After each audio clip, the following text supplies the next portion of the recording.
How to change Add Friend button to Follow button on Facebook. Let's get started. Launch your Facebook app. Make sure you have already logged into the account. Now head over to the profile page.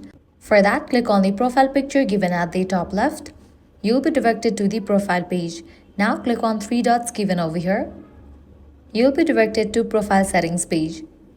Now scroll down and navigate to the option Turn on Professional Mode. Click on it. Click on Turn on. Click on Next.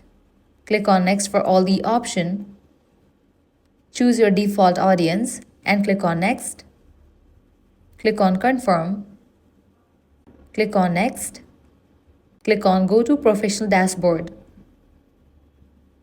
Once you have converted your account to the professional account, now you won't see the option of Add Friend. Instead of that, Follow button will be available.